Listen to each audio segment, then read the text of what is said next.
I guess it's true that if God wanted to show himself to us, he could. What did Moses see when God called to him from the burning bush? After Jacob wrestled with a stranger, didn't he say, "I have seen God face to face"?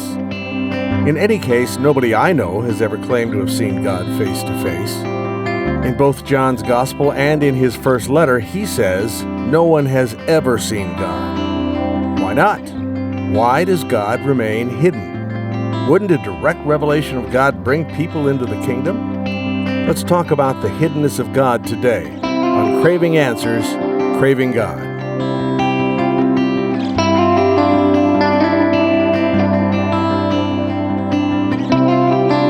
I'm Chuck Rathert with Aaron Miller. Aaron is the pastor of St. James Lutheran Church in Glen Carbon, Illinois. Aaron, Jacob is quoted in Genesis 32:30 as having seen God face to face. Yet some 1,700 years after Jacob, the Apostle John says no one has ever seen God. So what's going on? Well, people had, in the Old Testament and the Hebrew Bible, people had experiences where they saw God, but it was always God accommodating himself to them. It was always God sort of dumbing himself down, if you will. One of the reformers talks about God speaking to us in baby talk, because that's all we can understand. So in a sense, when you talked about the story of Jacob wrestling with God, it wasn't God in his full essence and his full glory that Jacob was wrestling with. It was God sort of dumbed down, if you would, for Jacob. It was what Jewish and Christian theologians call a theophany, an appearance of God in human form, sort of made accessible to human beings.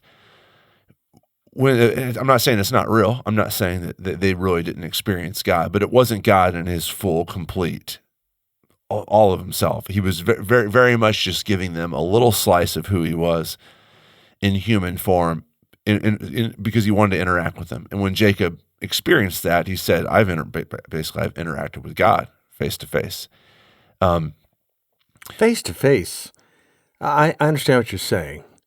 It's sort of a minimized appearance, as opposed to God's maximum glory.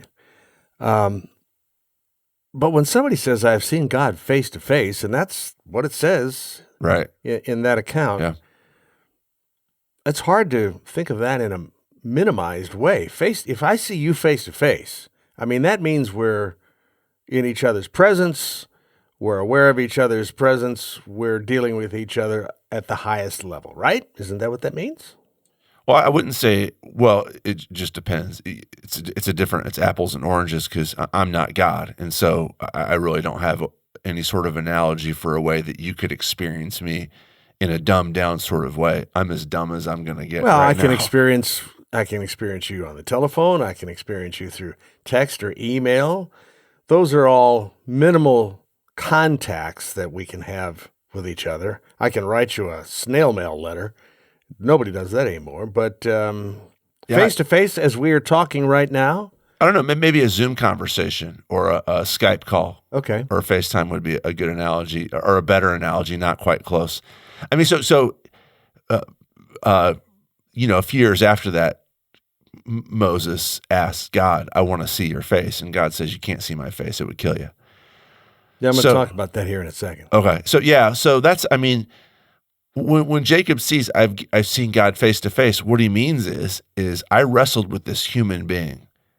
I looked at this person's face. I became convinced over the course of that wrestling match that I was actually wrestling with God. And he, in fact, was in the story. He actually is wrestling with God. But God has very, very much dimmed down himself in order to meet with Jacob in that way. So he's not really experienced. So when Jacob says, I've seen God face to face, and then Moses is told, a little bit later, you can't see my face by God. It's actually two different scenarios.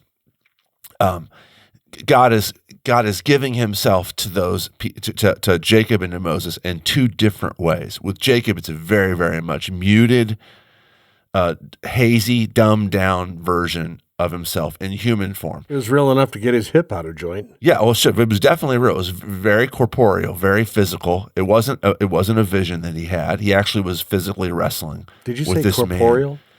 Yes, I'm a smart person, just in case you didn't know. Well, I'm not, so you'll need to help me understand what that means. So I'm not really smart, but if you say big words that you're not really sure what yourself mean, it gives that vibe off. Or at least it gives people the vibe that you're pretending like you're smart. So it's very, very physical is what that means. It was a definite experience. It wasn't some sort of transcendental vision. He was wrestling with a man who he came to realize was God. I mean, if you go back to the story, we don't need to unpack the story here, but if you go back to the story, he's wrestling.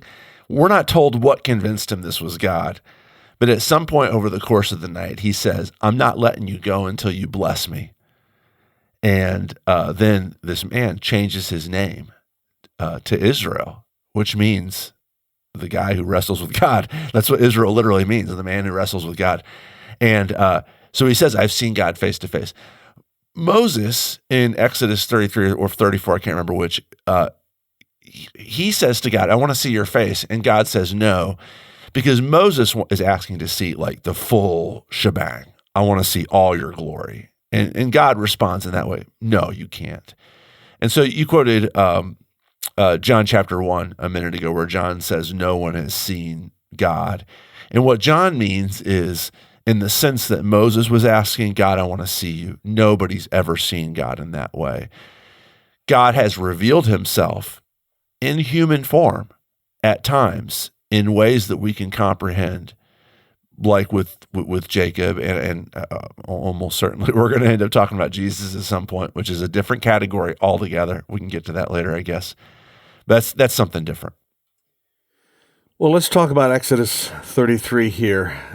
We all would agree that appearances of God are rare, almost non-existent.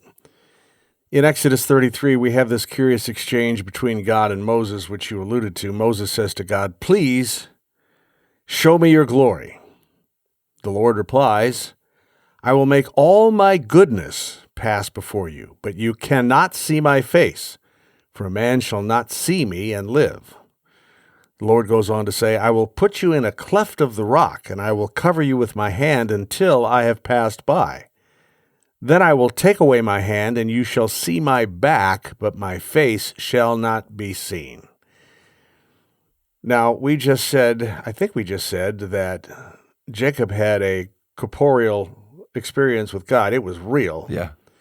Is this description here, do you take this to be literal? That this is a narrative, this is the way it happened, or is this some kind of figurative language? That's a tough one. That's really a tough question, Chuck. And so I have to say this real quick here, because for those of you who aren't Christians or on the outside listening into this conversation, this is not going to bug you at all. Some of you really serious Christians, you'll instantly think I'm trying to say this isn't true. I'm not. When we say the word literal, when I say the question is it literal or figurative? I believe that it actually happened, but I do think again, God is accommodating himself to Moses, not in the same sense that he's accommodating himself to Jacob, because with Jacob, he actually shows himself to him in an ordinary human form. The Bible is clear that God is a spirit, and that's just from beginning to end. That's how he's described. So to talk about him having a face and a back and a hand, I think he's accommodating himself to Moses. God doesn't have a back. He doesn't have a literal hand. But Moses wants to see all of his glory. And the way that God explains to Moses that he can't do that because it would kill Moses is to say, I'll let you see just a piece of me. I'll let you see the part of me that's not important. I'll let you see my backside. And I'm going to cover you up with my hand so that you don't get the full blast of it. So, does God literally have a back? No. he doesn't. But what he's saying to Moses is, you can't see all of me. You can't get all of my glory. It would kill you. And so I'm going to put you here in this cave, and I'm going to make it real hazy so you can see, he calls it my goodness. You can see a piece of who I am, but not the whole show. Are we wasting our time here? The Bible says clearly God is spirit. Whatever that is, that's what he is. And the rest of us, we walk around in this material world, and everything that we encounter has that kind of substance, natural, I guess we could call it, as opposed to supernatural. Are we just trying to find ways to describe the indescribable? Are we going to go around in circles here and wind up nowhere because it's just not doable? We can't figure this out. Yeah. So actually, I mean, this is what a lot of philosophy and theology too is kind of circling around this unknowable topic, trying to But it seems like God peeks. wants us to know. He gives us texts like this. Right. Yeah. Instead of putting up the stop sign and saying, nope, it's over your head. We're not going to talk about it. He gives us texts like this almost to tease us to think about it. So we do. And in one way, it's intriguing. In another way, it's frustrating. It's just, what do we do with this? Right. Yeah. So I think that's a great insight, Chuck. In the story of the Bible, at the very beginning, before we humans rebelled against God and screwed this whole mess up, we are actually able to know God and to be in relationship with him and to be able to connect with him. And we humans screw that up. So there's two different reasons why we can't see God. And they are related. One is, here, I'm going to use one of those big words again. One is ontological, which is a fancy word that it has to do with like essence or what category things are in. God's in a different category than us. Our eyes are no longer able to see the category that God's in. We can't see that world anymore. In the Hindu religion, there's a concept called bendi, which is it's the third eye, which sometimes you'll see Hindu women with a little dot of something on their forehead, which and men wear this too. Sometimes it's very, very elaborate, but here in the West, typically, it's just a small, almost unnoticeable little dot. I remember a few years ago, I'm rabbit trailing now. It became popular for non-Hindu women to wear this almost like a fashion accessory. I remember Madonna would wear one of these from time to time. She's not a Hindu at all. Anyway, I don't know if she thought it looked cool or whatever, or if she even understood what it was. But what it is for Hindus, it's this notion that we ought to have a third eye, an eye which is able to see the spiritual world. And to symbolize this, Hindus will frequently wear like a little dot on their forehead to say, this is what I want. I want to be able to see the spiritual world. Well, they can't, and nobody can. We can't anymore because God's in a different category than us. Whatever bridge there used to be between the category of human and the category of God that Adam and Eve were able to cross freely has now been broken down because we have a second problem, and that's a moral problem. We are rebellious. We are turned in on ourselves. We're faithless. We're liars. We're self-absorbed. God in his holiness, God is completely faithful. God is completely loving. He's completely righteous.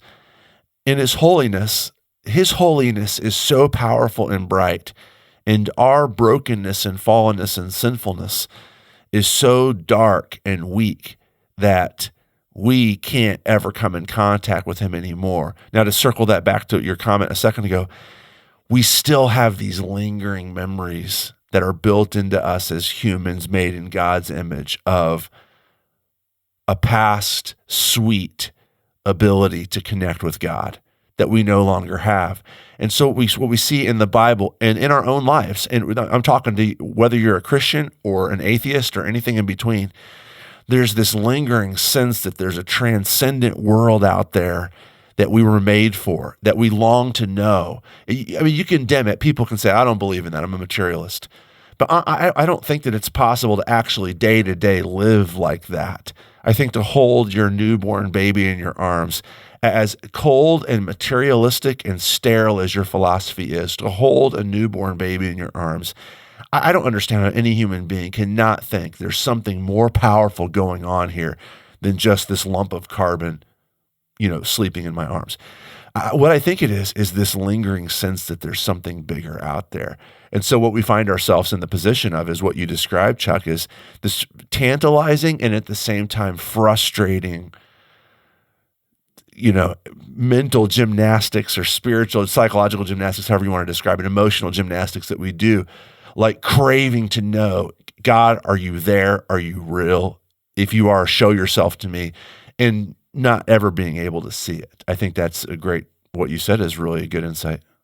Suppose I were to say, well, I can see why Old Testament people could not yet look upon God as you have described in their fragility, their weakness, because they were not covered yet by the shed blood of the Messiah. But we New Testament people, we are covered. So should it be different for us? Shouldn't we have access now, right, to the throne room? We have access to the Father. Is there a way to see him as a New Testament person that the Old Testament people could never achieve? Well, yes and no. I mean, no, I think that overestimates the difference between us and them. I think that we're all in the same boat. We're turned in on ourselves. We're spiritually blind. The third eye no longer works. It also, it underestimates the power of, let me speak as a Christian now, the power of the blood of Jesus to work both forwards in time from, 33 AD, and also backwards in time. So my sins, I believe this as a Christian, my sins have been paid for by the death and resurrection of Jesus Messiah. That happened 2,000 years ago, but it's powerful enough to extend to right now and into my future, and however into infinity, past, future. It's also powerful enough to extend back into time as well, so that, not to get too deep in the weeds, if Jacob is able to have an experience when he's wrestling with God of really seeing God face to face, that's because God has committed himself to the human race in the person of Jesus 1,500, 1,700, 2,000 years after that. And so the power of that works backwards and enables Jacob to have an experience of God that's somewhat real. Now, I'm not saying that it's as real as what Jesus's friends had when they actually walked around with him in Galilee at the turn of the era. So no, because we're in the same boat as the people who live back before Jesus are. We're just as broken as them, and Jesus works just as well for them. But we do know more than they do. We have experienced, it is a clear, more comprehensible experience of Jesus on this side of Jesus than it was on that side of Jesus. We know way more than them. We have the Holy Spirit in ways that they didn't have, speaking as a Christian. We have the gifts of the Spirit in ways. We have the gifts of the Spirit, which create the body of Christ, which is actually an experience of Jesus himself that they didn't have. We have the sacrament, the Holy Sacrament, in ways that they didn't have, which is actually an experience of Christ himself, which is an experience of God himself. And so in that sense, we do know more, that we have experienced more than they do. If what you're looking for is, well, I don't know what your plan is, Chuck. We're going to talk about this later, but if what you're looking for is this, I want to have this vision of God where I see with my own eyes what God looks like, you can have that, but it's going to look different than what you expect. It's going to look like life in the Christian church, which is the body of Christ, which is the presence of God. It's going to look like kneeling at a rail and having bread pressed into your hand and a cup of wine raised to your lips. That's what an experience of God is going to look like. I personally know that's a powerful experience of God because it's a real experience of God. It's not what I would have anticipated as an unbeliever thinking like, I wish I could just see God. And yet, as a Christian, now I appreciate it as a more powerful experience of the presence of God than I would have ever anticipated before. Are the eyes of faith or the ears of faith, let him who has ears to hear, hear. Are they real? That's a good question. Are they as real? I mean, I see you now. There's no doubt I see you. There you are. We don't have to talk about that anymore. My brain has validated that you're present. But then we see things. I don't even know how to say this. We see things with the eyes of faith. I remember a pastor saying, I asked a pastor one time, this some years ago, if when we observe a baptism of a baby, are we seeing a resurrection with the eyes of faith? And he said, yes. Now, there are other people who don't have the words that God gives on these things, and they don't see that. I think I do. Is it real? Yeah, that's a great question. Yes, absolutely. But let me just say this. You said that you're seeing me right now. You actually are seeing me with the eyes of faith. You're trusting your senses that they're not lying to you. So I might have mentioned this book in here before. 1642, René Descartes wrote a book called Principles of First Philosophy or Principles of Philosophy. And in that he argued, I think he's muddle-headed here, but it's a good point that his background is a good background from which we can talk about how do you know as a human being, or the philosophical question of epistemology. And what he said in there was, I think I trust my eyes that when I see something, they're real, but I don't know. I've seen stuff before and thought that it was there, and then it was wrong as an optical illusion, or I just was mistaken. He said, he later on, he says, I've had an experience before where I thought, I'm sitting across this table from Chuck Rather, and I think that he's there, and then I wake up, and it was just a dream that I was stuck in a room with Chuck Rather having to talk about theology. And in the moment, in the dream, I thought it was real. And he went a different direction with this, but I think the direction he should have gone is that all of everything that you know is a faith commitment. You think that we're having a conversation here right now, but you can't prove it. You can't prove it because you've had dreams that are very realistic before. But you believe it. You're trusting in it. And as you trust in it, it makes sense. It makes sense that this is real, that you're not having a dream. We keep coming here and doing these podcasts, and it's on the schedule. And frequently in dreams, things don't work out normal like that, but you keep on committing to this. You keep on believing that I'm a real human being and that this conversation is real, and it keeps on making sense. I know I've done this illustration here before. I can't prove that my mom loves me. I see it with the eyes of faith. Now, somebody would say, no, you know your mom loves you.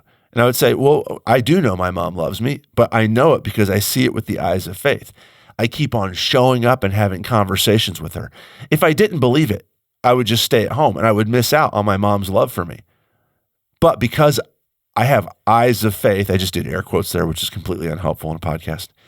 Because I have eyes of faith, it actually makes sense. I get to eat my mom's good cooking. I get the comfort of this woman who raised me, still being involved in my life and in my kids' lives. And I get all that comfort. But I only have that because of the eyes of faith. There is no act of knowledge that I can have that is not a faith act. I don't commit to something and say, okay, I'm going to believe that this is true. Will it make sense of my life? So I know that people want to say, okay, you think that you go to communion and you experience God. Or, you think that Peter walked around and talked to this construction worker dude and he was actually hanging out with God himself. Well, that's only because you have faith. I'm rational. I would never believe something like that. No, that's not true. You have your own set of faith commitments. You're seeing things with your own eyes of faith. And I would say, okay, that's fine. You just need to realize it, that you have faith too. You have faith in your own worldview. And I would just say, as a Christian, to believe that God is there and he wants to communicate himself to us across the chasm that exists because we're completely different than him, A, and B, we're morally fallen. That is an eyes of faith thing, yes. I do believe that when I witness a baptism, I am experiencing the power of Jesus' resurrection worked out in this person's life. I don't think that that's fundamentally different than when I sit down and watch a football game and I actually believe that what I'm seeing is not a staged conspiracy, but I'm actually watching a real life end-time football game. I think that both those acts are fundamentally in the same category. Okay, fundamentally in the same category. I would make the argument that, yes, when we experience our natural surroundings, if I want to hit a golf ball, then I have to do what the teacher says to do, and that is to keep my eye on the ball. Right. Pretty hard to do if I'm not paying attention to where the ball is. And it is, at its root, a miracle that anybody can hit a golf ball, because the complexity of that, the hand-eye coordination and all of those gifts we have as humans is really remarkable if you stop and think about it. But it's still a natural function.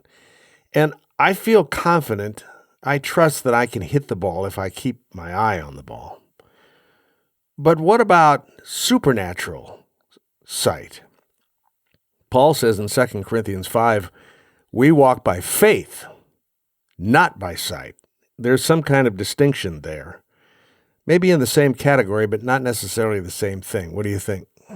Well, I think the difference is that Paul's playing around with the Descartes things there, with what I had said earlier. There are some things that, for whatever reason, for us humans, are easier. It's easier for you to believe that I am sitting across the table from you than it is for you to believe that there's a God that exists, because we've come to trust our eyes so much that it's just that it makes sense of the world. You know, if I'm driving down the street and I see a car coming towards me and I move over, I don't get hit.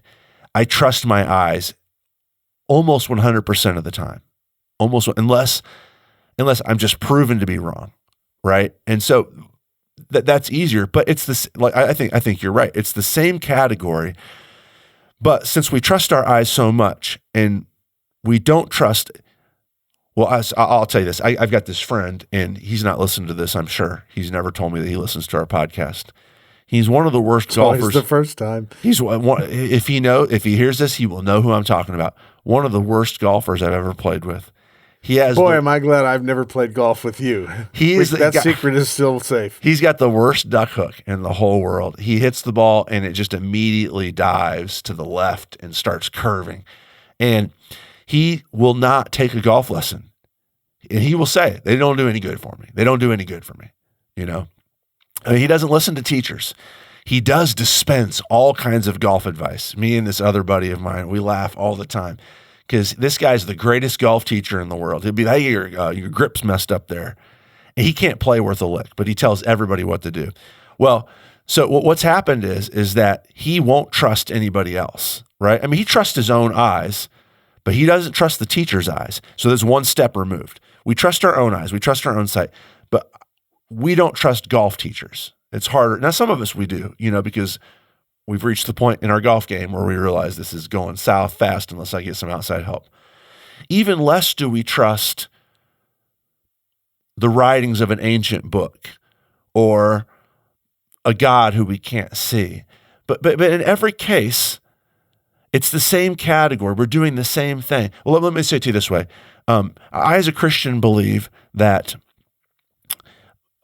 my trust in God, my faith in God has happened because God himself has given me that faith. And do you want to use the word supernatural for that? I guess so. I guess in the sense that God sits above nature, we can talk that way. But honestly, that's not any different than I trust my mom too. Why is that? Well, my mom gave birth to me. My mom consistently loved me. The reason why I trust my mom is because my mom has made me, trained me to trust her. It's the same exact category. The reason why I trust God is because God has trained me to trust him. He's given himself to me in ways that make my world make sense. Well, let's talk about this. We walk by faith, not by sight. And then Hebrews 11:1 says, faith is the assurance of things hoped for, the conviction. When you look at the golf ball, you have a conviction as to where it is. Right. The conviction of things not seen. Yeah. So there's some kind of differentiation here, which I think the conclusion I'm about to draw is that your eyes can deceive you. You can look at something and consider all of its natural appearance and ramifications and draw a conclusion that is false. Yeah. You can trust your eyes to your detriment, your natural eyes. Yeah. Whereas the things that we walk by in faith are not seen necessarily, I guess, by our natural eyes, which I guess, and this is where I'm headed, are different than the eyes of faith, which Christians have, and people who do not believe do not have. So was any of that wrong? I don't think that what the writer of Hebrews there is saying, or what Paul is saying in the text that you quoted earlier, I don't think that what they're saying is that there's rational people who have no faith, and then there's religious people who don't have ration, and the religious people who are faith people are right. I think that what he's saying is that the best way to say what he's saying is what you had just said. You can't trust your eyes. You can't trust your eyes. I think this goes across the board, though. I don't know if I can trust the golf teacher. There are golf teachers who give bad advice. Well, let me say it this way. I didn't unpack this, but when Descartes wrote, "I don't know if I can trust my eyes," his logical conclusion from that was, I can't trust my eyes, so the only thing I really can trust is my brain. That's basically what Principles of First Philosophy is headed toward, that book. Because he says, I think, therefore I am. But my brain I can trust. And I would say he's missed the point. You can't trust your eyes, so you can't trust your brain. You have to trust something else. And what the writer of Hebrews is saying is, don't trust yourself. When it says don't trust your eyes, it's basically a way of saying don't trust yourself. You think that you've got things figured out, but our eyesight is so limited as humans, you need outside help. And that outside help is the things that we can't see, the things specifically here, God. It's the one thing we can't see. It's the topic of the podcast, right, is the invisible God. So all he's saying is this, is don't imagine that just because you don't see God, you can't trust him. He's actually the thing that's most worth trusting in the world, and he's the one thing that you can't see. I think that's his point. That's the writer's point. Not that some people have faith, they're good. Some people have reason, they're bad. I actually don't think that, I think that the line between faith and reason is almost non-existent. All reason works on faith. You can't rationalize without evidential commitments. All faith is built on reason. I believe because there's evidences that have convinced me to believe. It's none of it's happening in a vacuum, right? I mean, we have a Bible. So let me speak to Christians. We have a Bible. We have a physical God in the person of Jesus Christ. All of these things, the Bible presents itself as history. All of this is reasons to believe. The fact that God himself in his essence is invisible to us humans is not an argument against the believability of this. It's actually an argument for, because my eyes are untrustworthy. I should believe what I can't see before I believe what I can see. So let's cut to the chase here in the interest of time. If I were to draw the conclusion, let me say it this way. We've done, historically, the Bible categorizes, but chronologues this. God allowed the children of Israel to see them walking out as free people from Egypt. Pillar of cloud by day, pillar of fire by night. If that's not enough, parting of the Red Sea and walking across the Red Sea on dry land. And I could go on. Manna, quail, the whole thing, which they all saw and didn't work. Right. After seeing all that, I think most of us, at least on the inside, would say, well, if I saw that, I'd be a believer. Boy, I'd be convinced. Yeah, it's not true. It's not true. No. After seeing all that evidence, didn't work. It did not turn them into believing people worshiping the one true God. It turned them, I won't say it turned them into, but they remained in the end a rebellious people who were not permitted to enter the promised land. Right. So is that why God remains hidden? If he were to reveal himself to us, to our physical senses somehow, it wouldn't work. Right. Well, so yeah, he has. I mean, he has, to deal with the second part first, he has revealed himself to us physically. This is what Jesus is all about. I'm sure we'll touch on this near the end here. And I know we're running along here. Have I ever told you the Jim Carrey bike story in here? Yeah. Have we talked about that? Yeah, but you can tell it again. Yeah, so Jim Carrey tells this story about when he was a kid. One of his Catholic school teachers told him, if you want something, you pray for it, and God gives it to you. And he thought, I don't know if that's true. I'll try it though. I want a new bike. He said he got home from school that day and there's a brand new bike sitting there in the living room. And he says to his mom, "What is this?" And she said, "Well, that's the bike that you won in the raffle drawing." And he said, I didn't enter myself in any raffle for a new bike. And he kind of calls around and talks to one of his friends, and one of his buddies says, "Yeah, there was a raffle for a new bike down at the hardware store, and I put my name in there. I put your name in there too, just to see what would happen." Jim Carrey does not believe. He's not a Christian. All that happened. Like you pray and you ask for a bike, you get a brand new bike, and to be like, "Oh, that's interesting. I'm in." No, he's not. No, he's not. Because that never works. That never works. What God doesn't give us is these big magical pictures of himself. People wouldn't believe it. They would rationalize it away. "Oh, wow, crazy coincidence. Yeah, I saw something crazy." They would rationalize it away. Instead, what he does is he becomes a human being, and he gives himself to us in human form.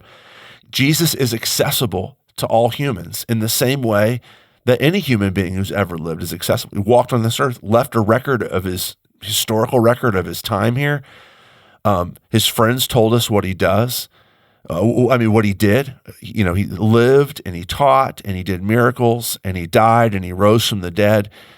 All of that is historically verifiable in the same way that any event in history is historically verifiable. If we want God, that's where to go. I mean, John, you quoted earlier that nobody's ever seen God at any time.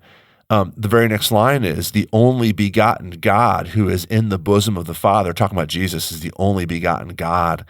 He has made him known. You want to know God? You got to go to Jesus. He has become human. This is different than the human being that Jacob wrestled with, by the way. That was a theophany. It was temporary. It didn't last. Jesus is always a human being and always God for us. So he's God. You want to see God? Jesus is God. Well, how can we look at him? Well, he's also a human. And so we can experience him the way humans experience other humans. He talks, he listens, he has emotions, he has thoughts, he has a physical body. And God has come to us in the person of Jesus Christ. So is God hidden? Yes, he is hidden, but he's bridged the gap. He's figured out a way to connect with us in the person of Jesus. One last question quickly here. In Revelation chapter 1, John has a vision of the risen, glorified Jesus Christ. Right. And his description is there. He saw something, there's no doubt about it, because his description is rather detailed. I've never seen Jesus that way, except through the eyes of John, which is preserved for me in Revelation 1.